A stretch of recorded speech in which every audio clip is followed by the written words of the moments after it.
परमात्मा पाप कर्म दंड को भी काट सकता है। अभी तक जिस भी संत व महापुरुष से मिले, उन्होंने यही बताया कि पाप कर्म फल भोगने से ही समाप्त होगा। वो प्रभु कौन है जो पाप कर्म को काट देता है, वो काल के बंधन से छुड़वा देता है? उसका क्या नाम है, पूजा की विधि क्या है? कृपया अवश्य सुनिए जगत गुरु तत्वदर्शी संत रामपाल जी महाराज के अमृत वचन। ये देखिएगा 7वां स्कंद संक्षिप्त देवी भागवत 562 पृष्ठ पे। यहाँ देवी के द्वारा हिमालय को ज्ञानोपदेश ब्रह्म स्वरूप का वर्णन। श्री देवी जी क्या कहती है? श्री देवी जी कहने लगी, पर्वतराज अब मैं तुझे ब्रह्म के बारे में जानकारी, पहले तो इसने अपने बारे में बताया, लेकिन फिर कहती है नहीं, उस ब्रह्म का क्या स्वरूप है यह बतलाया जाता है, जो प्रकाश रूप सबके अत्यंत समीप में स्थित हृदय रूप गुहा में स्थित होने के कारण गुहाचर नाम से प्रसिद्ध है और महान पद अर्थात परम प्राप्य है। वह समस्त प्रजा के ज्ञान से परे है, अर्थात किसी की बुद्धि में आने वाला नहीं है, यह तुम जानो। जो परम प्रकाश रूप है, जो सूक्ष्म से भी अत्यंत सूक्ष्म है, जिसमें संपूर्ण लोक और उन लोकों में निवास करने वाले प्राणी स्थित है, वही यह अक्षर ब्रह्म है। वही सबके प्राण है, वही सबकी वाणी है और वही सबका मन है। वह यह परम सत्य और अमृत अविनाशी 563 पृष्ठ पा रहे हैं, 7वां स्कंद पढ़ रहे हैं। वह अमृत अविनाशी तत्व है, सौम्य। देवी जी कह रही है, उस वेदने योग्य लक्ष्य का तुम वेदन करो, मन लगाकर उसमें तन्मय हो जाओ। सौम्य उपनिषद में कथित महान अस्त्र रूप धनुष लेकर उस पर उपासना द्वारा तीक्ष्ण किया हुआ बाण संधान करो और फिर भावानुगत चित्त के द्वारा उस बाण को खींचकर उस अक्षर रूप ब्रह्म को लक्ष्य बनाकर वेदन करो। प्रणव माने ओम धनुष है, जीवात्मा बाण है और ब्रह्म को उसका लक्ष्य कहा जाता है। अब इसमें क्या कहा है? श्री देवी जी कह रही है हिमालय राजा को कि मनुष्य को चाहिए ओम नाम का जाप करे और ब्रह्म पाने का उद्देश्य रखे। इतनी सी बात और कुछ नहीं। आगे देखो, इसी में फिर हम यहाँ आ जाते हैं नीचे। उस एकमात्र परमात्मा को ही जाने, दूसरी सब बातों को छोड़ दे। अब देवी जी दुर्गा जी अपनी साधना को भी कहती है वो भी छोड़ दो, केवल एक उसी परमात्मा की भक्ति करो। यही अमृत रूप परमात्मा के पास पहुंचाने वाला पुल है। संसार समुद्र से पार होकर अमृत स्वरूप परमात्मा को प्राप्त कराने का यही सुलभ साधन है। यह कहा कि इस आत्मा का ओम के जप के साथ ध्यान करो। इससे अज्ञान में अंधकार से सर्वथा परे और संसार समुद्र से पार जो ब्रह्म है उसको पा जाओगे, तुम्हारा कल्याण हो। वो कहाँ रहता है? हम 563 पढ़ रहे हैं। वह यह सब का आत्मा ब्रह्म ब्रह्मलोक रूप दिव्य आकाश में स्थित है। वह ब्रह्मलोक में रहता है, इसका सीधा सा अर्थ है। अपनात्मा, ये तो अध्यात्म ज्ञान हो गया दुर्गा जी का। ये क्या बता रही हैं? श्री देवी जी कह रही हिमालय राजा को कि और सब पूजाएं त्याग दे, केवल एक ब्रह्म की पूजा कर, उसका ओम नाम है। उस साधना से तू ब्रह्मलोक को प्राप्त होगा। अपनात्मा, श्री मद भगवत गीता जी का ज्ञान ब्रह्म ने ही दिया श्री कृष्ण जी में प्रवेश करके। अब वो ब्रह्म क्या बोलता है? श्रीमद् भगवत गीता अध्याय नंबर 8 के श्लोक नंबर 13 में कहता है कि ओम इति एकाक्षरम। ये देखिएगा, आपको इन सदग्रंथों से रूबरू करेंगे तभी आपको विश्वास होगा इस दास की बातों पर। ये है श्रीमद् भगवत गीता, जयदयाल गोविंद का इसके अनुवादक हैं, गीता प्रेस गोरखपुर से प्रकाशित है। अध्याय नंबर 8 के श्लोक नंबर आपको 13 दिखाते हैं। अध्याय नंबर 8 श्रीमद् भगवत गीता, और यहाँ देखो 13वां श्लोक, ये 13वां श्लोक है। ओम इति एकाक्षरम ब्रह्म व्यवहारण माम अनुसमरण ये प्रयाति तजंदेहम स याति परमाम गतिम। अब गीता ज्ञानदाता ब्रह्म है, ये कहता है कि माम ब्रह्म, मुझ ब्रह्म का ओम इति एकाक्षरम, ये ओम यह एक अक्षर है, व्यवहारण अनुसमरण उच्चारण करके सुमन करता हुआ, ये प्रयाति तजंदेहम जो शरीर छोड़कर जाता है, स याति परमाम गतिम वो परम गति को प्राप्त होता है, जो ओम से मिलने वाली परम गति है। वो क्या है? वो श्री देवी जी ने स्पष्ट कर दिया कि ब्रह्मलोक प्राप्ति होगी। गीता जी अध्याय नंबर 8 के श्लोक नंबर 16 में स्पष्ट किया है कि ब्रह्मलोक पर्यंत ये सभी लोग पुनरावर्ती में हैं, यानी वहाँ गए हुए प्राणी भी लौटकर संसार में आते हैं, जन्म मृत्यु समाप्त नहीं होती। ये देखिएगा अध्याय नंबर 8 ही पढ़ रहे हैं हम श्रीमद् भगवत गीता का, और ये 16 नंबर है। हे अर्जुन, ब्रह्मलोक पर्यंत सब लोग पुनरावर्ती में हैं। अब पुनरावर्ती का इन्होंने यहाँ पर विश्लेषण किया सटार से, अर्थात जिनको प्राप्त होकर पीछे संसार में आना पड़े, ऐसे पुनरावर्ती इसको कहते हैं। अपने आत्माओं, अब ये ब्रह्म क्या बताता है? गीता अध्याय नंबर 4 के श्लोक नंबर 5 से 9 तक ये क्या कहता है कि अर्जुन तेरे और मेरे बहुत जन्म हो चुके हैं, तो नहीं जानता, मैं जानता। श्रीमद् भगवत गीता अध्याय नंबर 2 के श्लोक नंबर 12 में भी ये यही स्पष्ट करता है कि अर्जुन तू और मैं और ये राजा लोग पहले भी जन्मे थे, आगे भी जन्म होगा, ये ना सोच कि हम वर्तमान में ही हैं। और गीता जी अध्याय नंबर 10 के श्लोक नंबर 2 में ये खुद कहता है कि मेरी उत्पत्ति को ये देवता लोग, ऋषि लोग ये नहीं जानते, क्योंकि ये मुझसे उत्पन्न हुए हैं। अब ये ब्रह्म जो है इसको सरपुरुष भी कहते हैं, और कबीर परमेश्वर जी ने इसको काल भगवान कहा है, और इसने खुद गीता जी अध्याय नंबर 11 के श्लोक नंबर 32 में स्वीकारा है कि मैं काल हूँ अर्जुन, और अब प्रवृत्त हुआ हूँ। तो ये काल जो है ये गीता जी का ज्ञान दे रहा श्री कृष्ण जी में प्रवेश करके। श्री कृष्ण जी को तो पता ही नहीं मैंने गीता में बोला क्या था। पुण्यात्माओं, इस दास के ये वचन आपको सारे उठ पटांग से लगेंगे एक बार तो, लेकिन धैर्य से सुनते रहना, प्रमाण देखोगे गदगद हो जाओगे, दांतों तो उंगली दबाओगे कि बैठा बैठा दिया हमारे आचार्य और शंकराचार्यों ने सारा गलत ज्ञान सुना के। कख भी नहीं पता इन आचार्यों शंकराचार्यों, हमारे हिंदू धर्म के गुरुओं को आज तक, ऋषि में ऋषियों को सतयुग से लेकर आज तक इनको कख भी पता नहीं वेदों और गीता का। अब आपको दिखाते हैं श्रीमद् भगवत गीता, इसके अध्याय नंबर 2 का, अध्याय नंबर 2 श्रीमद् भगवत गीता श्लोक नंबर 12। न तो ऐसा ही है कि मैं किसी काल में नहीं था, अथवा तू नहीं था, अथवा ये राजा लोग नहीं थे, और न ऐसा ही है कि इससे आगे हम सब नहीं रहेंगे। आगे देखो, ये देखिएगा, ये है गीता अध्याय नंबर 4 और श्लोक नंबर ये 5 है। यहाँ से इसका अनुवाद इन्होंने यहाँ किया है। हे परंतम अर्जुन, मेरे और तेरे बहुत से जन्म हो चुके हैं, उन सबको तू नहीं जानता, मैं जानता हूँ। फिर यहाँ 9वें में क्या कहा कि ये 9वां श्लोक है 4थे अध्याय का। हे अर्जुन, मेरे जन्म और कर्म दिव्य अर्थात अलौकिक है। अब यहाँ क्या बताया है? अध्याय नंबर 2 के श्लोक नंबर 17 में कहा कि अर्जुन, नाश रहित तो उसको जान जिससे संपूर्ण जगत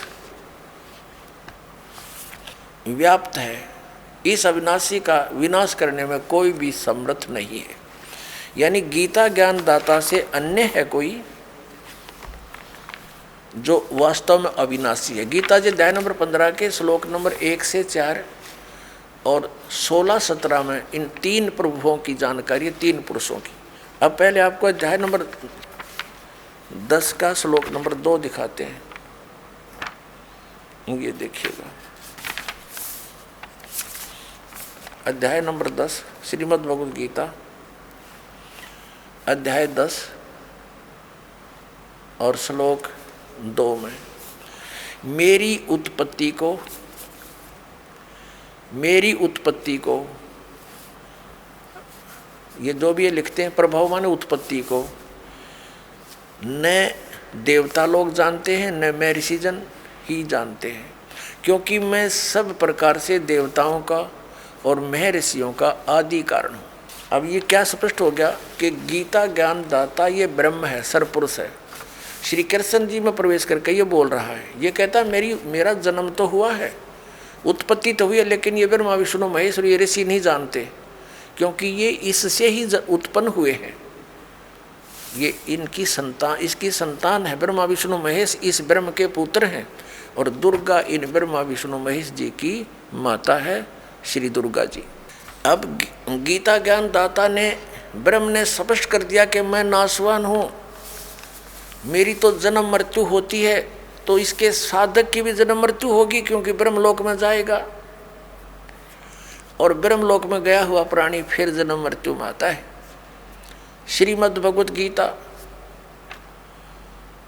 अध्याय नंबर 15 के श्लोक नंबर 1 से 4 और 16-17 में 3 पुरुष बताए हैं। उल्टा लटका हुआ संसार रूपी वृक्ष है, इसकी ऊपर को तो जड़ समझो, नीचे को 3 गुण रूपी शाखा। अब गीता ज्ञान दाता ने केवल इतनी ही संकेत किया है, ऊपर को जड़ है संसार रूपी वृक्ष की और नीचे को 3 गुण रूपी शाखा है। बस शेष के लिए बता दिया कि वो तत्वदर्शी संत बताएगा गीता जी अध्याय नंबर 4 के श्लोक नंबर 34 में जिसके विषय में कहा है। और फिर उसकी पहचान बताई है गीता जी अध्याय नंबर 15 के श्लोक नंबर 1 में कि इस उल्टे लटके हुए संसार रूपी वृक्ष को के सभी विभागों को जो जानता है स वेदवित, वो तत्वदर्शी संत है। ये देखिएगा 15वां अध्याय है श्रीमद् भगवद गीता का और प्रथम श्लोक है। इसमें लिखा है कि ऊर्ध्व मूलम, ऊपर को मूल, अधः शाखम, नीचे को शाखा, अश्वत्थम प्राहु अव्यम। ये पीपल का संसार रूपी पीपल का वृक्ष अविनाशी कहा है। छंदासी यस्य पर्णानि, इसके पत्ते आदि शाखा आदि सभी इसके छंद हैं, विभाग हैं। ये तम वेद, जो उन सभी विभागों को जानता है, स वेदवित, वो वेद के तात्पर्य से को जानने वाला है, वो तत्वदर्शी संत है। इनका अनुवाद पढ़िए। आदि पुरुष परमेश्वर रूप मूल वाले, यानी संसार रूपी वृक्ष। पहले आप जी ये देखेंगे, ये संसार रूपी वृक्ष है। ऊर्ध्व मूलम, ऊपर को तो जड़ है, ऊर्ध्व मूलम, ऊपर को तो जड़ है और नीचे को ये शाखा है। ये एक संसार रूपी वृक्ष है।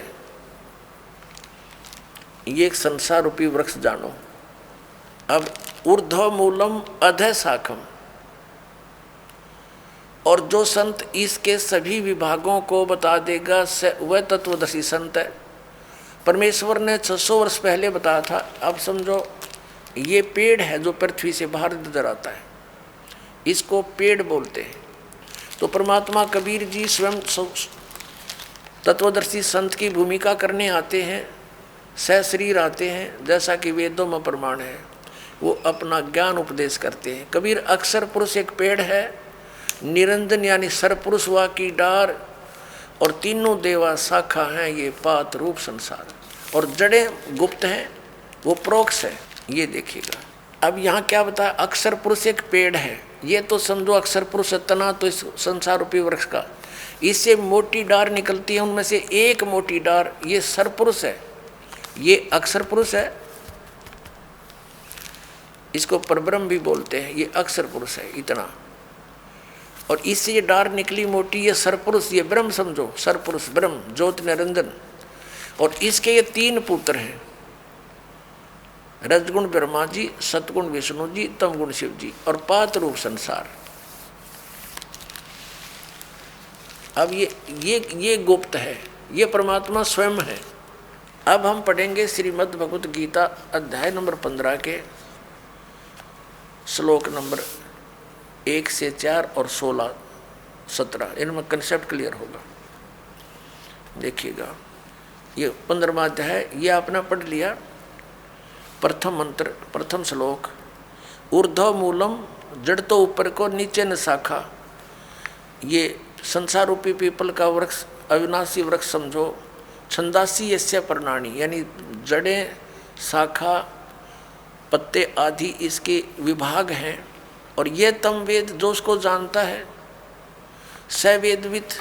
आदि पुरुष परमेश्वर मूल वाले, इन्होंने अधः शाखा का अर्थ गलत किया है, ब्रह्मा रूप मुख्य शाखा कर दिया। नहीं, ये देखो दूसरे श्लोक में 2 बार अधः शब्द है, इसका यहाँ अर्थ किया इन्होंने। अधः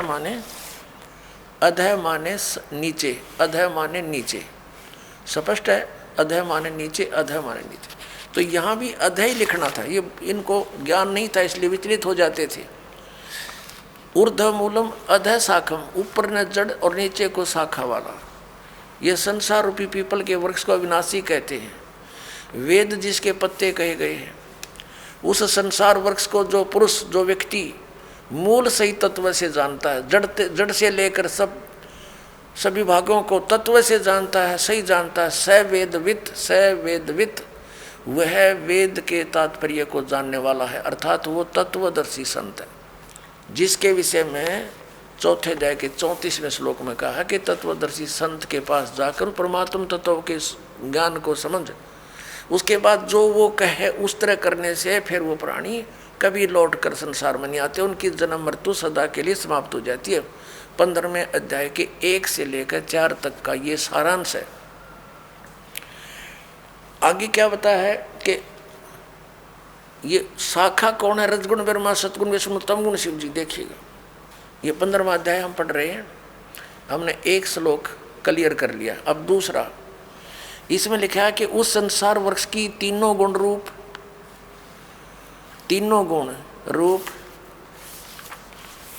ये शाखा, ये विषय भोग रूप, विषय पर वाला, विषय विकारों वाली, ये तो देव मनुष्य तरक्या तीनों नाप लिखा है, ये शाखा है। अधः माने नीचे, ऊर्ध्व माने ऊपर फैली हुई है। मनुष्य लोक में कर्मों के अनुसार बांधने वाली भी ये मूलानी यानी मुख्य कारण है, नीचे और ऊपर फैली हुई है, सब जगह नहीं, केवल नीचे और ऊपर। अब यहाँ ये कंसेप्ट क्लियर करना पड़ेगा।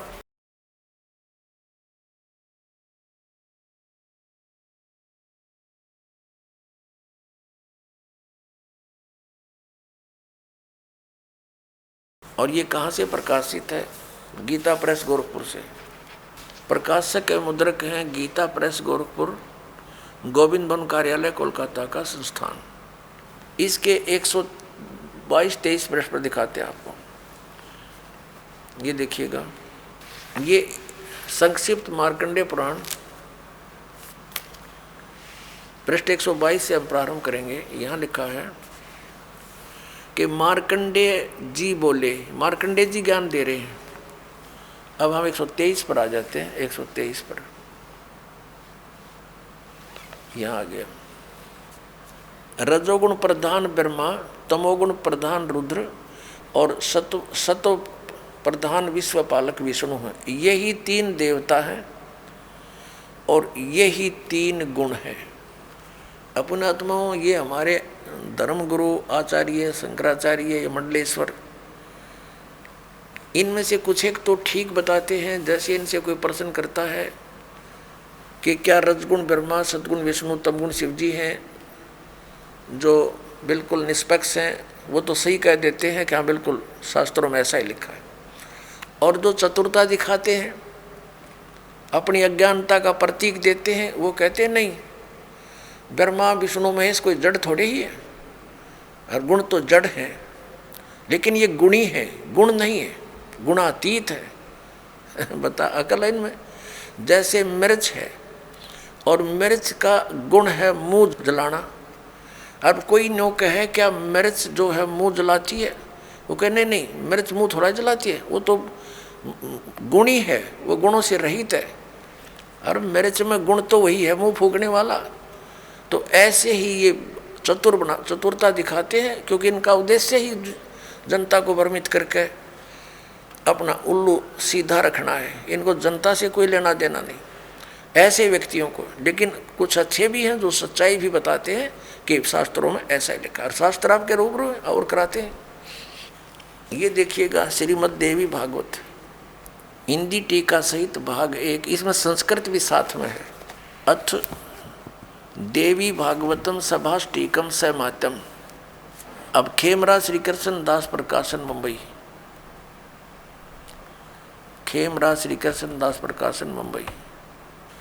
अब इसके तीसरे स्कंद पर हम आगे हैं। अथ श्रीमद् देवी भागवते भाषा टीका युक्ते तृतीय स्कंद प्रारंभते। इसके तीसरे स्कंद के 11वें पृष्ठ पर हम पढ़ेंगे। ये 11वां पृष्ठ है,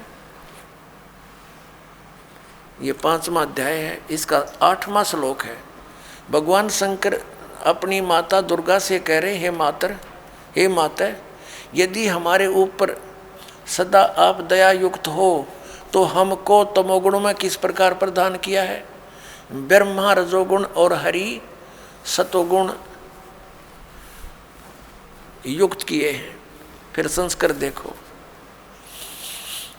ये संस्कृत भी पढ़ेंगे हम, क्योंकि अब हम शिक्षित हैं। यदि दया धर्मना न सदा अंबिके कथम अहम विहित, क्यों मैं रच दिया, क्यों बना दिया? तमोगुण, मुझे तमोगुण क्यों बना दिया? कमल से उत्पन्न होने वाले ब्रह्मा को रजोगुण संभव, क्यों रजोगुण उत्पन्न कर दिया? सुविहित है किमो सतोगुण हरि, और विष्णु जी को आपने सतोगुण क्यों बना दिया? इति सिद्धम रजगुण ब्रह्मा सतगुण विष्णु तमगुण शिव जी। तो परमात्मा कबीर देव जी ने, परमेश्वर ने स्वयं आकर यथार्थ ज्ञान दिया कि अक्षर पुरुष एक पेड़ है, और सरपुरुष यानी निरंजन वा की डार, और तीनों देवा रजगुण ब्रह्मा सतगुण विष्णु तमगुण शिव जी, तीनों देवा शाखा हैं। ये पात्र रूप संसार। अब हम इस पवित्र गीता अध्याय नंबर 15 के श्लोक 1 से 4 और 16-17 को पढ़ेंगे। अब आसानी से समझ में आ जाएगा, कंसेप्ट क्लियर हो गया। तीनों गुण, रजगुण ब्रह्मा है, सतगुण विष्णु तमगुण शिव जी। अब देखिए गीता अध्याय नंबर 15 का और श्लोक नंबर हम 2 पढ़ रहे हैं। उस संसार रूपी वृक्ष की तीनों गुण रूप रजगुण ब्रह्मा सतगुण विष्णु तमगुण शिव जी, ये विषय पर वाला शाखा। अब संस्कृत भी साथ पढ़ेंगे हम। ये तीनों शाखाएं हैं, विषय भोग तरह का दी शाखाएं, नीचे और ऊपर। अब नीचे और ऊपर कैसे? जैसे ये श्रीमद् भगवत गीता का ज्ञान पृथ्वी लोक पर बोला जा रहा था, नीचे पाताल लोक पर, ऊपर स्वर्ग लोक पर। इन 3 लोकों पर ही इन ब्रह्मा जी, विष्णु जी और शिव जी का आधिपत्य है। यहाँ तक इनकी एक विभागीय मंत्री समझो, ये इन 3 लोकों पर, ऊपर स्वर्ग में, नीचे पाताल तक इसकी इनकी रेंज है, इनकी जो है ना प्रभुता है, इनकी सीमा है, सर्वत्र नहीं। ये देखिए नीचे और ऊपर, सर्वत्र नहीं, ऊपर फैली हुई है मनुष्य लोक में, और कर्मों के अनुसार बांधने वाली भी यही मुख्य कारण है। नीचे और ऊपर ये व्याप्त है। अब तीसरे में क्या बताया है कि इस संसार वृक्ष का गीता ज्ञान दाता ब्रह्म है, श्री कृष्ण जी में बोल रहा प्रवेश करके।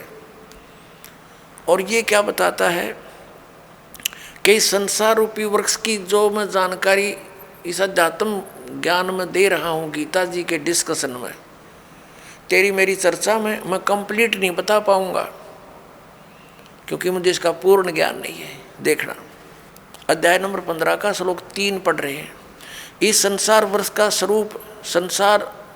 का स्वरूप जैसा कहा है वैसा यहाँ विचार काल में तेरे मेरी चर्चा में गीता जी के डिस्कशन में नहीं पाया जाता। यानी मैं नहीं जानता इस पूरे संसार के आदि और अंत को, संसार रूपी वृक्ष के यानी सब ब्रह्मांडों के बारे में नहीं कंप्लीट जानता, क्योंकि न तो इसका आदि है और न अंत और तथा न इसकी अच्छी प्रकार से स्थिति है। इसलिए इस सुविरुद्ध मूलम यानी जड़ जो है वो परमात्मा है, वो अविनाशी है, उसका लोक भी अविनाशी है। अति दृढ़ मूल वाले यानी इस अविनाशी मूल वाले संसार रूपी पीपल के वृक्ष को दृढ़ेन माने दृढ़ असंग शस्त्रेण का अर्थ इन्होंने कर दिया, वैराग रूप शस्त्र द्वारा नहीं, तत्व ज्ञान रूपी शस्त्र द्वारा काट कर यानी अच्छी तरह समझ कर। अब चौथे में क्या कहा है, 15वें अध्याय का चौथा श्लोक। उसके पश्चात उस परम पद रूप परमेश्वर को भली भांति खोजना चाहिए जिसमें गए हुए पुरुष फिर लौटकर संसार में नहीं आते, और जिस परमेश्वर से इस पुरातन संसार रूपी वृक्ष की प्रवृत्ति विस्तार को प्राप्त हुई है, उसी आदि पुरुष नारायण यानी परम अक्षर ब्रह्म की शरण में मैं हूँ। इस प्रकार दृढ़ निश्चय करके उस परमेश्वर का ही मनन और निधि ध्यान करना चाहिए।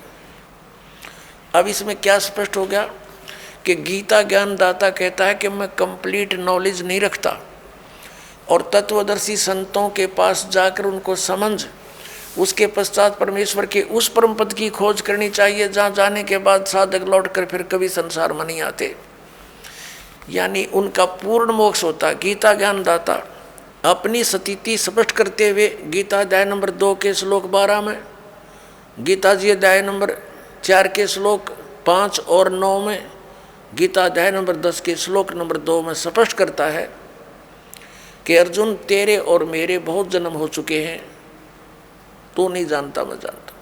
इससे सिद्ध है कि ये तो नाशवान है, स्पष्ट हुआ।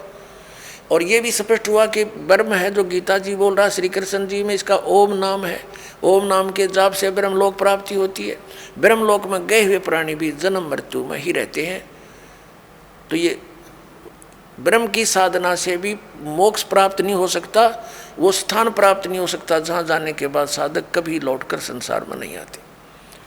वो कौन है? वो परम अक्षर ब्रह्म की साधना करने से। जैसे गीता जी अध्याय नंबर 4 के श्लोक नंबर 25 से लेकर 30 तक गीता ज्ञानदाता ने कहा है, कोई तो देवताओं की पूजा करता है, कोई केवल तीक्ष्ण व्रत रखता है, जैसे इन अहिंसावादी व्रत रखता है, जैसे मुंह पर पट्टी बांध कर नंगे पैरों घूमना, और कुछ स्वाध्याय ही करते हैं, जैसे गीता जी का नित्य पाठ कर लेना, वेदों का अध्ययन करते रहना। कोई प्राणायाम करता है, कोई केवल हवन यज्ञ ही करते हैं, और सभी अपनी साधनाओं को पापनाशक जानते हैं। यदि उनको ये पता चल जाए कि ये पापनाशक नहीं है तो सब कोई ना करे उनको। ये साधक उसी समय तक उस साधना को कर रहा है जब कोई इसका पता नहीं कि सही नहीं है, तब छोड़ देगा उसी दिन। तो इसके लिए बताया कि चौथे अध्याय के 32वें श्लोक में कि इस प्रकार की जो 25 से लेकर और 30 तक जिन श्लोकों में जानकारी दी है, इस प्रकार की बहुत सारे धार्मिक यज्ञों की, धार्मिक अनुष्ठानों की जानकारी सच्चिदानंद घन ब्रह्म की वाणी में विस्तार से कही गई है। अब सच्चिदानंद ब्रह्म की वाणी, क्योंकि वो परमात्मा सतलोक से चलकर आता है, अपने मुख कमल से उपदेश देता है, ज्ञान सुनाता है, वो सूक्ष्म वेद होता है, वो तत्व ज्ञान होता है। वो तत्व ज्ञान है, उसके अंदर बहुत विस्तार के साथ ये अध्यात्म मार्ग बताया गया है, अध्यात्म ज्ञान कहा गया है। अब देखिएगा अध्याय नंबर 4 पर ले चलते हैं आपको पहले थोड़ा सा। श्रीमद् भगवद गीता अध्याय नंबर 4 और श्लोक नंबर 25 में, दूसरे योगीजन देवताओं का पूजन रूप यज्ञ मन धार्मिक अनुष्ठान भली भांति किया करते हैं, पर उपासते यानी पूजन करते हैं, और अन्य योगी जन ब्रह्म साधना करते हैं, इसका ये अर्थ है। और 26 में कहा कि अन्य योगी जन सरोत्र आदि समस्त इंद्रियों को संयम रूप अग्नि में हवन किया करते हैं, दूसरे शब्द आदि करते रहते हैं। ये समस्त विषयों को इंद्रिय रूप यज्ञ अग्नि में हवन किया करते हैं। 27 में लिखा है कि दूसरे योगी जन संपूर्ण क्रियाओं इंद्रियों की संपूर्ण क्रियाओं और प्राणों की समस्त क्रियाओं को ज्ञान से प्रकाशित आत्म संयम रूप अग्नि में हवन किया करते हैं, यानी कुछ तो अपने इंद्रियों को ही संयम करने में लगे रहते हैं। 28 में कहा है कि कई पुरुष द्रव्य संबंधी यज्ञ करते हैं, यानी कि तब भंडारे कर दिए, कांबड़ बांट दिए हैं, कोई मंदिर बनवा दिया, इस तरह करते रहते हैं। और कुछ तपस्या करते रहते हैं। तो कहने का भाव ये है कि अब हम 32 पर आते हैं, अपने मतलब की बात लेते हैं। ये गीता अध्याय नंबर 4 के श्लोक नंबर 32 में क्या कहा है? इसमें क्या है कि एवं बहुविधा यज्ञा वितता ब्रह्मणे मुखे, ये ब्रह्मणे शब्द लिखा है, यह इन्होंने अनुवाद गलत कर दिया। कर्मजान विदितान सर्वान एवं ज्ञातवा विमोक्ष से। इस प्रकार और भी बहुत तरह के यज्ञ माने धार्मिक अनुष्ठान ब्रह्मणे मुखे, इन्होंने वेद की वाणी में कर दिया, ये गलत कर दिया। यहाँ देखिएगा अध्याय नंबर 17 के और श्लोक नंबर 23 में यही ब्रह्मणे शब्द है। इसके अंदर श्रीमद् भगवत गीता अध्याय नंबर 17 का श्रीमद् भगवत गीता और श्लोक नंबर 23 में ओम तत्सत इति निर्देश है ब्रह्मणे तिर्विध समर्थ है ब्राह्मणा तेन वेदा च यज्ञा च विहिता पुरा। इसका अनुवाद इन्होंने क्या कि ओम ओम तत् तत् सत सत, ओम तत्सत ऐसे ही है। 3 प्रकार का ब्रह्मणे माने सच्चिदानंद घन ब्रह्म का नाम कहा है। ब्रह्मणे का अर्थ सच्चिदानंद घन ब्रह्म समझो। अब यहाँ आ जाते हम फिर गीता जी के 4थे अध्याय के हम फिर 32वें श्लोक में आते हैं। 32वें श्लोक में अब ये ब्रह्मणे जो मुख्य लिखा है इन्होंने यहाँ गलत अनुवाद कर दिया। इस प्रकार बहुत तरह के यज्ञ सच्चिदानंद घन ब्रह्म की वाणी में विस्तार से कहे गए। ये तत्व ज्ञान है सच्चिदानंद घन ब्रह्म, यानी परम अक्षर ब्रह्म सतपुरुष कबीर साहब सतलोक से चल कर आते हैं और अच्छी आत्माओं को मिलते हैं, तत्व ज्ञान बताते हैं, फिर उनके द्वारा बोली गई कबीर वाणी लिपिबद्ध कर ली जाती है। तो उस कबीर वाणी में यानी सच्चिदानंद घन ब्रह्म की वाणी में जो उनके मुख कमल से बोली गई है उसमें वो ज्ञान तत्व सब धार्मिक अनुष्ठानों की जानकारी पूर्ण रूप से विस्तार से कही गई है। वो तत्व ज्ञान है, उसको जानने के बाद फिर सभी कर्मों से मोक्ष प्राप्त हो जाता है। उस फिर 4थे अध्याय के 34वें श्लोक में कहा है, देखिएगा ये देखना 4थे अध्याय का 32वां श्लोक कंप्लीट पढ़ते हैं, अब समझ में आएगा। इस प्रकार और भी बहुत तरह के यज्ञ माने धार्मिक अनुष्ठानों की जानकारी, ये सच्चिदानंद घन ब्रह्म की वाणी पढ़ना, इसको ये गलत लिखा। ब्रह्म माने वेद नहीं हो सकता, ब्रह्म ने माने सच्चिदानंद घन ब्रह्म की वाणी यानी परम अक्षर ब्रह्म की वाणी, इसको तत्व ज्ञान भी कहते हैं। मैं विस्तार से कहे गए हैं उन सब को तू कर्म जान, यानी नाम उठत नाम बैठत नाम सोत जाग बे, काम करते करते दैनिक कर्म करते करते उनका उसमें साधना होती है। कर्म जान शारीरिक मन इंद्रिय और शारीरिक क्रियाओं द्वारा संपन्न होने वाले हैं, वो उसमें लिखा वो काम करते करते क्रियाएं करते हैं। कर्म योग के द्वारा संपन्न होते हैं वो सब क्रियाएं। इस प्रकार तत्व से जानकर उनके अनुष्ठान द्वारा तू कर्म बंधन से सर्वथा मुक्त हो जाएगा। अपने आत्माओं 4थे अध्याय के 34वें श्लोक में पता है वो तत्व ज्ञान को, ये 4थे अध्याय का श्रीमद् भगवत गीता ये 34वां श्लोक है। उस ज्ञान को जो सच्चिदानंद घन ब्रह्म ने यानी परमेश्वर ने स्वयं आकर जो ज्ञान दिया सुख संवेद, वो तत्व ज्ञान है, वो उसकी वाणी में लिखा होता है। और वो तत्व ज्ञान केवल वो संत ही जानते हैं जो उससे परिचित है। तत्व ज्ञान और तत्वदर्शी संत गीता ज्ञान से अन्य ज्ञान रखता है। यदि तत्व ज्ञान की जानकारी ब्रह्म को होती तो एक अध्याय और लिख देता, उसको ये ज्ञान नहीं था। अब यहाँ देखो, अब 34 में कहा, गीता अध्याय नंबर 4 के श्लोक नंबर 34 में कहा कि उस ज्ञान को जो सच्चिदानंद घन ब्रह्म की वाणी में विस्तार से कहा गया है, तो तत्वदर्शी संतों के पास जा, ज्ञानियों के पास जाकर समझ, उनको भली भांति दंडवत प्रणाम करने से और उनकी सेवा करने से, कपट छोड़कर सरलता पूर्वक प्रसन्न करने से वे परमात्म तत्व को भली भांति जानने वाले ज्ञानी महात्मा तुझे तत्व ज्ञान का उपदेश करेंगे। अपने आत्माओं, ये दास अब कहाँ लाना चाहता है आप जी को? गीता जी अध्याय नंबर 8 के श्लोक नंबर 1 में अर्जुन ने पूछा कि आप जी ने जो 7वें अध्याय के 29वें श्लोक में बताया है कि तत्ब्रह्म को जानकर और सारे दातुम से परिचित, सब कर्मों से परिचित व्यक्ति केवल जरा और मरण से छूटने का प्रयत्न करता। जरा माने वृद्ध अवस्था और मरण माने मृत्यु। तो 8वें अध्याय के प्रथम मंत्र में पूछा वो किम तत्ब्रह्म। ये देखिएगा, ये है श्रीमद् भगवद गीता अध्याय नंबर 7 और श्लोक नंबर 29, ये 29। यहाँ इसकी केवल संस्कृत है, आगे इसका अनुवाद है। जरा मरण मोक्षाय, जरा माने बुढ़ापा, मरण माने मृत्यु, मोक्ष माने छुटकारा पाने के अर्थ। माम आश्रित यतंती ये ते ब्रह्म तत्विदु कृष्णम अध्यात्म कर्म च अखिलम।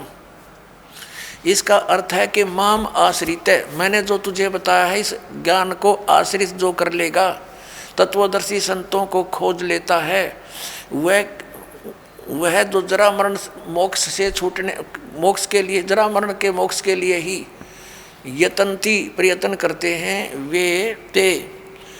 वे तत्ब्रह्म को और संपूर्ण वो तत्ब्रह्म को जानते हैं और सारे अध्यात्म ज्ञान को और सब कर्मों को से परिचित हैं। ये देखिएगा, यह अनुवाद है 7वें अध्याय के 29वें श्लोक का। जो मेरी शरण होकर आश्रित है, इसका अर्थ तो ये दास ने जो बताया वही सही है कि मेरे इस ज्ञान का आश्रय कर ले, कि तत्वदर्शी संत की खोज कर ले, उसके बाद उससे प्राप्त ज्ञान के आधार से जो केवल जरा और मरण से छूटने का ही प्रयत्न करते हैं, वे उस तत्ब्रह्म से और सारे दातम ज्ञान से और सब कर्मों से परिचित हैं। देखिए, अब 7वें अध्याय का 29वां श्लोक हम गीता जी का पढ़ रहे हैं। जो मेरे आश्रित माने शरण होकर जरा और मरण, जरा माने वृद्ध अवस्था, मरण माने मृत्यु से छूटने के लिए यत्न करते हैं, वे उस ब्रह्म को और संपूर्ण अध्यात्म को, ये देखो, उस तत् ब्रह्म, उस ब्रह्म को, संपूर्ण अध्यात्म को और संपूर्ण कर्मों को जानते हैं। यहाँ 8वां अध्याय श्लोक होता, प्रारंभ होता है। इसका प्रथम ही श्लोक है 8वें अध्याय का। इसमें पूछा है किम तत्ब्रह्म, आपने जिस इस तत्ब्रह्म के बारे में कहा है कि तत्ब्रह्म को, उस ब्रह्म को और सब संपूर्ण अध्यात्म को, संपूर्ण कर्मों को जानते हैं। यहाँ पूछा 8वें अध्याय के प्रथम श्लोक में किम तत्ब्रह्म और किम अध्यात्म, किम कर्म पुरुषोत्तम, किम अधिभूत च किम प्रोक्तम अधिदेवम किम उच्यते। इसका उत्तर दिया है 8वें अध्याय के 3रे श्लोक में। ये 8वें अध्याय का ये 3रा श्लोक है। वह परम अक्षर ब्रह्म है, परम अक्षर ब्रह्म है, 3रे श्लोक में उत्तर दिया। अपने आत्माओं, अब हम आते हैं गीता जी अध्याय नंबर 15 के श्लोक नंबर 16 और 17 पे। इससे सारा कंसेप्ट जो दास करना चाहता हो क्लियर हो जाएगा। ये देखिएगा, ये गीता अध्याय नंबर 15 और यहाँ ये 16वां श्लोक है। इसमें 2 पुरुष बताए हैं, दिव्यम द्वौ इमौ पुरुषौ, 2 पुरुष, 2 प्रभु, 2 स्वामी, एक सर और एक अक्षर। इसको सर पुरुष कहो। इस दोनों पुरुषों को यहाँ लगा सकते हैं, सर पुरुष और अक्षर पुरुष। और यहाँ इनका अनुवाद, इन्हीं का अनुवाद देखते हैं। इस संसार में नाशवान और अविनाशी भी ये 2 प्रकार के पुरुष माने प्रभु, पुरुष माने स्वामी भगवान कहे हैं। और सब प्राणियों के शरीर नाशवान है और जीवात्मा अविनाशी कहा जाता है।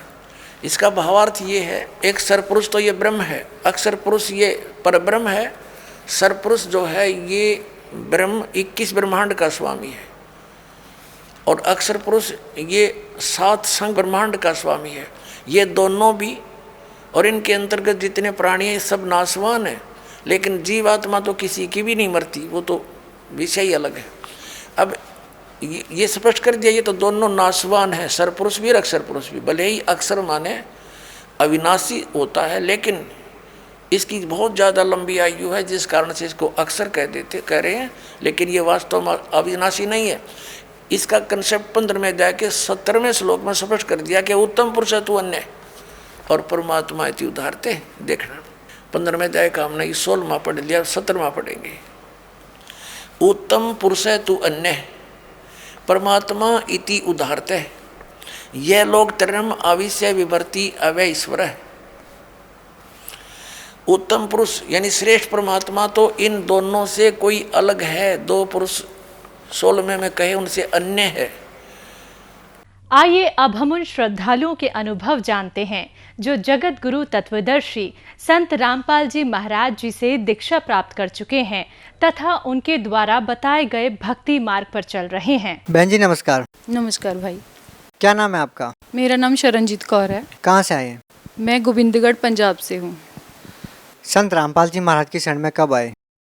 मैं संत रामपाल जी महाराज की शरण में 1 जनवरी 2014 को आई थी। संत रामपाल जी महाराज से नाम दीक्षा लेने से पहले आपने कहाँ से नाम दीक्षा ले रखी थी? संत रामपाल जी महाराज की शरण में आने से पहले मैंने 2009 में राधा स्वामी पंत से मतलब बाबा गुरविंदर सिंह जी से नामदान लिया था। तो उनकी शरण में गए थे, तब तो ऐसे लग रहा था कि यही सच्चे गुरु हैं, इनसे बड़ा दुनिया में कोई गुरु नहीं है। लेकिन बाद में पता चला, जब उनकी भक्ति करने के बावजूद हमें इतने दुख मिले, इतना कष्ट था कि हमारे घर में इतना कलेश रहता था कि कोई भी बात होती थी तो पहले घर पे ऐसे हो जाता था कि जैसे मातम का माहौल हो जाता है, इस प्रकार हो जाता था। हम कोई भी खुशी नहीं कर पाते थे। हमें फिर भी ऐसा लगता था कि जैसे ये कर्मों का फल है, हमें भुगतना ही पड़ेगा। संत रामपाल जी महाराज की शरण में कैसे आए? संत रामपाल जी महाराज बंदी छोड़ सतगुरु रामपाल जी महाराज की शरण में हम 1 जनवरी 2014 को आए थे। उनसे पहले मतलब दिसंबर 2013 में हमारे नेबरहुड में एक आंटी रहते हैं, उन्होंने संत रामपाल जी महाराज जी से दीक्षा ली हुई है। तो वो आंटी आते थे, पहले तो आंटी ने कहा कि हम लोग काल की भक्ति करते हैं। तो हमें यकीन नहीं होता था। मैंने कहा भाई अंकल, उनके मतलब जो आंटी हमारे पास आते थे वो उनके हस्बैंड मतलब जो हमारे अंकल हैं वो काफ़ी बीमार रहते थे। तो हमें लगा कि अंकल बीमार रहते हैं। वो आंटी भी 40 साल से राधा स्वामी पंथ से जुड़े हुए थे, लेकिन मुझे ऐसा फील होने लगा था कि देखो बुढ़ापे में आंटी का दिमाग चल गया है, आंटी अंकल की वजह से इधर उधर भटकने लग गए हैं, मतलब उन्होंने अपनी भक्ति छोड़ दी थी। तो हमें ऐसा लगता था, मैंने कहा मम्मी आप ना आंटी से बात मत किया करो। मेरे मदर इन लॉ की वो काफ़ी अच्छी फ्रेंड है, तो मैंने कहा उनसे आप बात मत किया करो भी, मुझे अच्छा नहीं लगता जब वो आंटी आते हैं गुरुजी को, मतलब हमारे बाबा गुरविंदर सिंह जी को काल बताते हैं कि वो काल की भक्ति देते हैं, मुझे बिल्कुल अच्छा नहीं लगता। मम्मी कहते हैं नहीं, उनकी बात में कोई दम है, वो आते हैं, उनकी बात में कोई लॉजिक है, अगर कुछ कहते हैं तो उन्हें कुछ पता होगा तभी वो ऐसा कहते हैं। मैंने कहा मैं क्या भी मुझे अच्छा नहीं लगता भी, मैं तो आंटी से बात ही नहीं करूँगी। आंटी आते थे, आंटी ने आके मुझे कहना शरणजीत तू ज्ञान गंगा पुस्तक पढ़। मैंने कहा आंटी आप आते हो ठीक है, आते रहो, मगर मैं ज्ञान गंगा नहीं पढ़ूँगी, मुझे कहना भी मत भी, मैं तो अपनी भक्ति कर रही हूँ, मुझे वही ठीक है। तो आंटी ने कहा भाई हमें इस भक्ति से कोई लाभ नहीं होता। तो मैंने कहा देखो लाभ तो हमें पता नहीं, लाभ भक्ति करने से होता है या नहीं होता, ये तो हमारे कर्मों का फल है, भुगतना ही पड़ेगा। आंटी कहते हैं नहीं, जो सच्चा गुरु होता है वो हमारे कर्मों का जो दुष्लाभ होता है वो उसे काट देता है, उस पर मेक मार देता है। लेकिन मैंने कहा नहीं आंटी ऐसा कुछ नहीं होता, वही हमें कर्मों का फल भुगतना पड़ता है। लेकिन आंटी जब रोज़ मतलब रात को 9 बजे आते, उन्होंने 11 बजे तक हमें समझाना भी नहीं, आप लोग काल की भक्ति करते हो, ऐसा करने से हमें कोई लाभ नहीं होता। हमें मतलब हमारे शरीर में पता लगने लग जाता है अगर हम भक्ति करते हैं तो हमारी मतलब तरक्की होती है, हमें पता चलना चाहिए कि हमारी भक्ति हो रही है तो कितनी इकट्ठी होती है। मैंने कहा नहीं आंटी मैं नहीं आऊँगी। तो फिर भी आंटी ने अपना काम नहीं छोड़ा, आंटी आते हमें समझाते रहते। तो मैंने कहा अगर आप इतना ही कह रहे हो तो हमें उनकी शरण में लेके जाओ, मैं देखना चाहूँगी वो गुरु कैसे हैं। फिर आंटी कहते भी मैं आपको बुक दूंगी ज्ञान गंगा, आप बुक पढ़ो भी, आपको पता चल जाएगा भी उनकी बातों में कितना दम है। मैंने कहा मैं बुक तो नहीं पढ़ूंगी लेकिन मैं ज़रूर जाके देखना चाहूँगी बरवाला कैसा है, उनका आश्रम कैसा है, गुरुजी कैसे ज्ञान देते हैं। आंटी कहते मैं लेके चलूँगी, फिर भी आप एक और बुक पढ़ो। मैंने बड़ी मुश्किल से नियम ही पढ़े थे बुक ज्ञान गंगा पुस्तक से, तो मुझे लगा भी इतनी बंदिशें हैं, इतने रूल्स हैं, हमसे तो फॉलो नहीं होंगे। फिर भी मैंने सोचा कि अगर हम स्कूल में जाते हैं, बच्चों को स्कूल लगाते हैं, देखो तो स्कूल में भी तो कुछ रूल्स होते हैं, हमें ओबे करने पड़ते हैं। मैंने क्या नियम थे ऐसे जिससे आपको लगा कि ये बंदिशें हैं, रूल्स हैं, इनको फॉलो करना मुश्किल होगा? क्या रूल्स थे वो? सर देखिए ऐसे इतने अगर हम अब कहें कि रूल्स हमें मुश्किल लगते हैं, देखिए रूल्स कहने को रूल्स हैं लेकिन हमें वो बिल्कुल भी मुश्किल नहीं लगते। जैसे उसमें ऐसे ही था कि हमें ना तो आशीर्वाद लेना है ना देना है। हमने मतलब मुझे ऐसे पहले फील होता था कि अगर हम बड़ों के पैर नहीं छुएंगे तो हमें कैसे कहेंगे देखो इनकी बहुएं कैसी हैं, दूसरों के सम्मान नहीं करती। लेकिन अब हमें पता चल रहा है कि अगर हम किसी को दुआ या बद्दुआ देते हैं, इससे हमारी ही भक्ति में कमी आती है। दूसरे का ना तो कुछ फलता है ना उसका कुछ घटता है, इससे सिर्फ हमारा ही लॉस होता है दोनों बातों में। तो संत रामपाल जी महाराज एक स्वच्छ समाज तैयार कर रहे हैं इन रूल्स के आधार पर। मतलब उन्हें अगर हम ऐसे नहीं कह सकते कि वो बहुत कठिन रूल है, सिर्फ उनका मेन टॉपिक, मेन जो उनका उद्देश्य है, उन्होंने सिर्फ एक समाज, स्वच्छ समाज सुधार करना है। और सर आश्रम में जाके मुझे इतना अच्छा लगा, ऐसे लगा कि हम लोग जैसे पहले यहाँ रहते थे, ये हमारा ही घर है। लेकिन मुझे इतना अच्छा लगा वहाँ की सुविधाएं देखकर, मुझे बहुत खुशी हुई। हमें लगा कि वाकई में अगर आश्रम होना चाहिए तो ऐसा ही आश्रम होना चाहिए। वहाँ जाके देखा मतलब भगत वहाँ के जो लोग हैं, दूसरों को जो चाहे कोई पहली बार जाता है उन्होंने इतने प्यार से डील करते हैं कि भगत जी आप इधर आओ इधर, मतलब वो सब कुछ बहुत अच्छी तरह से समझाते हैं। संत रामपाल जी महाराज से नाम दीक्षा लेने के बाद आपको क्या लाभ मिले? सर पहले तो मेरी बचपन से यही इच्छा थी कि देखो इंसान पैदा होता है और मरता है, मरने के बाद कहाँ जाना है ये किसी को पता नहीं होता। उधर हम राधा स्वामी पंथ में जाते थे तो वहाँ उनका यही था कि हम एक बूंद हैं और हमने प्रकाश रूपी समुद्र में जाके समा जाना है। लेकिन मेरे मन में फिर भी यही इच्छा रहती थी कि इतनी बूंदें हैं, इतना बड़ा समुद्र बन गया, फिर भी वो कितनी की बूंदें हैं जो उनमें समाएंगी। लेकिन जो मेरा बचपन से यही प्रश्न था, गुरुजी संत रामपाल जी महाराज की शरण में आने के बाद पता चला कि हमारा सच्चा पिता कबीर साहिब है, हमने मरना है और उन्हीं की शरण में जाना, उन्हीं की गोद में बैठना है। ये मेरा बचपन से प्रश्न था, वो मेरा अब ख़त्म हो चुका है। और सर लाभ तो मुझे बहुत ज़्यादा मिला है। देखिए मैंने कभी सोचा नहीं था, हम 5 सिस्टर्स हैं और मेरे मतलब जो पापा की थिंकिंग है उनका यही सोचना था कि हमें अपना घर ससुराल नहीं छोड़ना चाहिए। तो मैंने, मेरे हस्बैंड इतना नशा करते थे, मैं और मेरी मदर इन लॉ, बस हम दोनों को ही पता था कि मेरे हस्बैंड इतना नशा करते हैं। मेरे मदर इन लॉ उनको रोकते भी थे कि बेटा ये गंदी बात है, मतलब हमें नशा नहीं करना चाहिए। तो फिर भी वो जैसे कह लो किसी की बात सुनते नहीं थे। नशे वाला इंसान दूसरे को तो पागल ही समझता है। मेरे हस्बैंड का भी बिल्कुल यही हिसाब था, वो तो ऐसे कहते थे कि ये तो वैसे ही बोलते रहते हैं, इनको कोई मतलब पता नहीं, कोई ज्ञान नहीं है।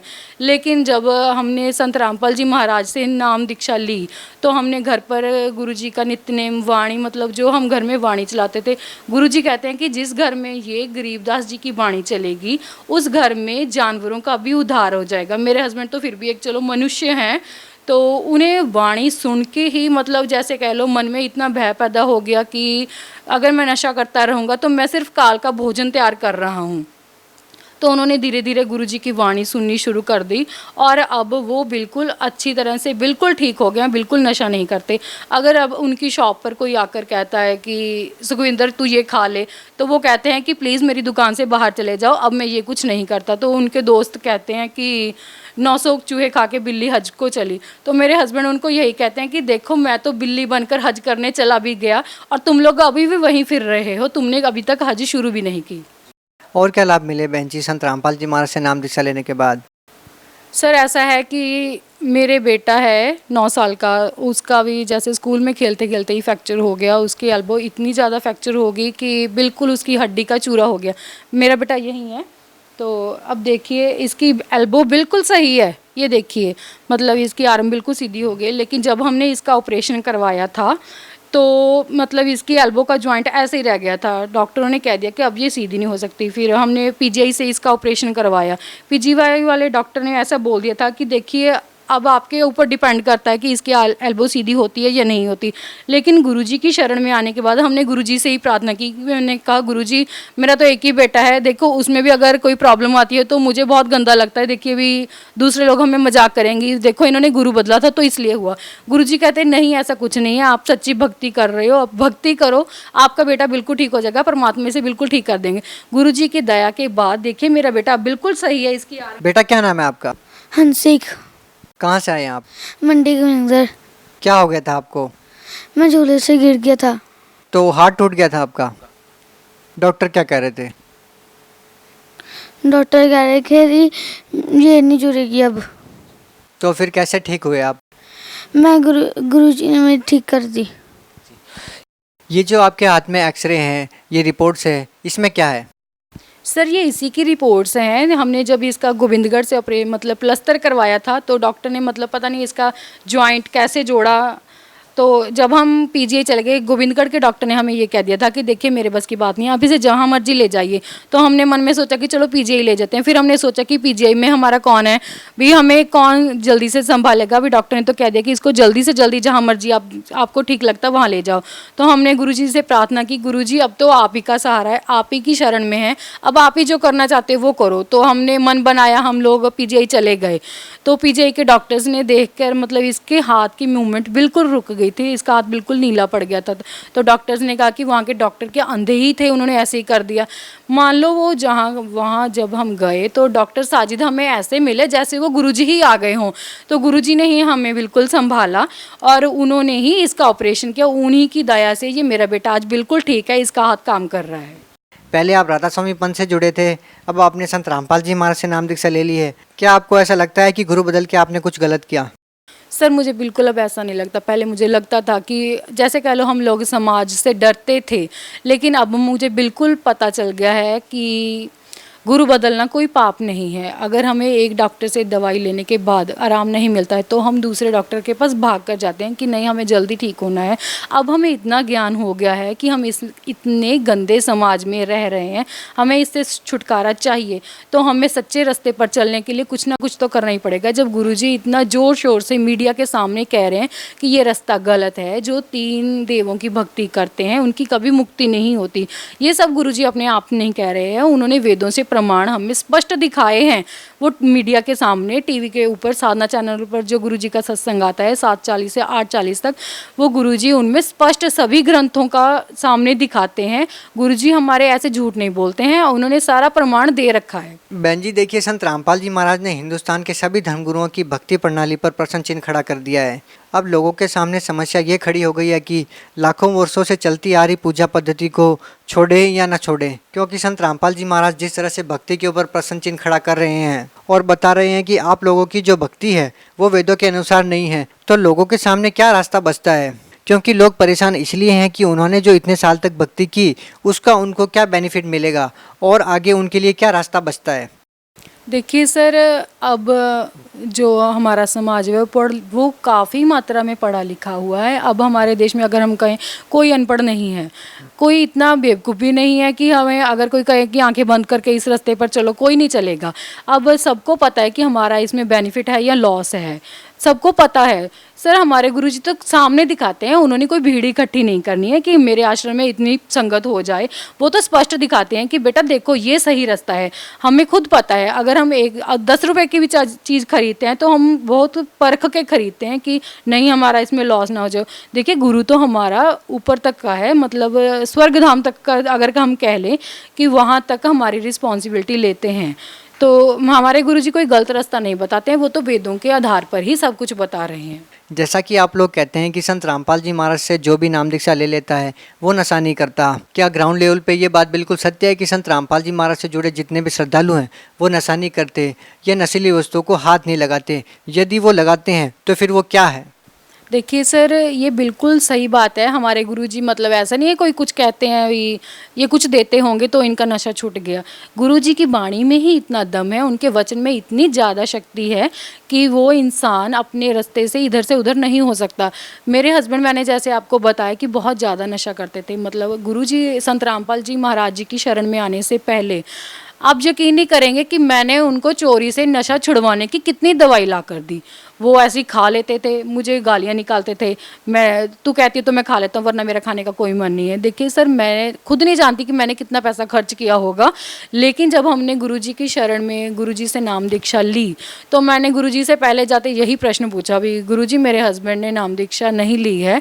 तो गुरुजी ने हमें ऐसे ही कहा कि बेटा वो भी आएगा, इस मार्ग के अलावा कोई मार्ग नहीं है, वो इसी मार्ग पर आएगा। तो मुझे पहले ऐसे लगा कि गुरुजी की ये तो बाकी संत जैसे कहते हैं वैसे ही कह रहे हैं कि मेरे हस्बैंड वो तो मुझे पागल कहते हैं कि अभी आपकी उम्र नहीं है नाम जाप करने की।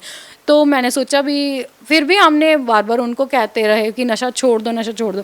फिर मुझे यकीन हो गया जब गुरुजी ने कहा कि बेटा वो इसी मार्ग पर आएगा। तो मैंने कहा कि अगर परमात्मा ने वचन कर दिया है तो मेरे हस्बैंड ज़रूर आएंगे, अगर नहीं आते तो फिर मैं भी ये नाम जाप नहीं करूँगी। लेकिन परमात्मा ने मुझे 1 साल में ही दिखा दिया कि वो सच में ही सच्ची भक्ति है, हमें सच्ची भक्ति करने से ही लाभ होंगे। मेरा प्रश्न आपसे ये है कि जो लोग संत रामपाल जी महाराज के ज्ञान से प्रभावित है और वो लोग नशा नहीं छोड़ सकते, लेकिन फिर भी वो सोचते हैं कि मैं नशा नहीं छोड़ सकता, फिर भी वो नाम लेना चाहते हैं, क्या वो व्यक्ति संत रामपाल जी महाराज से नाम दीक्षा ले सकता है?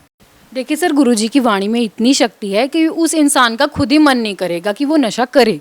यदि करे तो सर उसकी इतनी हिम्मत ही नहीं होगी, उसकी आत्मा अलाउ नहीं करेगी। यदि फिर भी मान लीजिए यदि वो व्यक्ति नाम दीक्षा लेने के बाद भी नशा करता है, क्या वो भगत है या नहीं? सर नहीं, वो बिल्कुल भगत नहीं है, क्योंकि हमारे गुरुजी ने बिल्कुल साफ शब्दों में कहा है कि बेटे कोई भी प्रकार का नशा नहीं करना है और ना ही किसी को करने देना है। हम उसे मतलब पैसा भी नहीं दे सकते। क्या ये सत्य है कि संत रामपाल जी महाराज के जितने भी श्रद्धालु हैं वो न तो दहेज लेते हैं न दहेज देते हैं? हाँ जी सर, ये बिल्कुल सत्य बात है। हमारे मतलब मन में ही जैसे कह लो कि अगर हम दहेज लेते या देते हैं तो कोई भी इंसान खुशी से ना तो देता है ना लेता है। क्या ये भी बात सत्य है कि संत रामपाल जी महाराज के जितने भी शिष्य हैं वो किसी प्रकार का श्राद्ध नहीं निकालते, तीर्थ व्रत नहीं करते? जी नहीं सर, हमारे मतलब भगत समाज में ऐसा कुछ नहीं है। अब हमारे भक्तों को सिर्फ पता चल गया है कि ये सर्व जो कर्म कांड है इनका कोई फल नहीं मिलता है। पहले तो इंसान डरता ही श्राद्ध निकालता था कि अगर हम नहीं करेंगे तो हमारे पूर्वज नाराज हो जाएंगे। देखिए अब हम मतलब 2014 से हमने गुरुजी की दीक्षा ली है, हमने कुछ नहीं किया, कोई माथा नहीं टेका, कोई मतलब दुर्गा पूजा वगैरह हमने कुछ नहीं की है। हमें खुद पता चल रहा है कि हम सही रास्ते पर अब जा रहे हैं। पहले जो करते थे उल्टा हमें उसका बेनिफिट की बजाय लॉस ही होता था। अगर हम कुछ भी मतलब श्राद्ध निकालते थे तो बेशक हम ऐसे ही सोच के निकालते थे कि अब हमारे पूर्वज खुश हो जाएंगे, हमें कोई ना कोई लाभ मिलेगा। सर आप यकीन नहीं कर सकते कि हमें कितना बड़ा लॉस होता था तब, लेकिन अब हमें बिल्कुल बेनिफिट ही होता है। आप भगत समाज को क्या संदेश देना चाहेंगे? सर देखिए, मेरी इतनी औकात नहीं है कि मैं भगत समाज को आदेश दे सकूं। मैं तो सिर्फ प्रार्थना करना चाहूँगी अपने भाई बहनों से, जो बहनें मतलब मेरी तरह पहले दुखी होंगी, जिनके हस्बैंड्स नशा करते होंगे, मैं तो उनसे यही प्रार्थना करूँगी कि प्लीज़ गुरुजी का सत्संग सुनो। संत रामपाल जी महाराज जी का सत्संग 7:40 से 8:40 तक कर आता है और उनका ज्ञान समझो। गुरुजी क्या कहते हैं, गुरुजी की वाणी में इतना दम है, कोई भी इंसान अब दुखी नहीं रह पाएगा अगर वो गुरुजी का ध्यान से मतलब सत्संग सुनेगा। बहुत बहुत धन्यवाद। सत्संग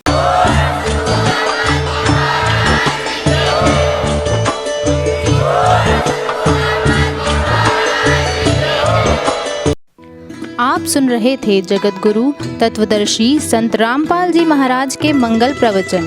अधिक जानकारी के लिए संपर्क करें।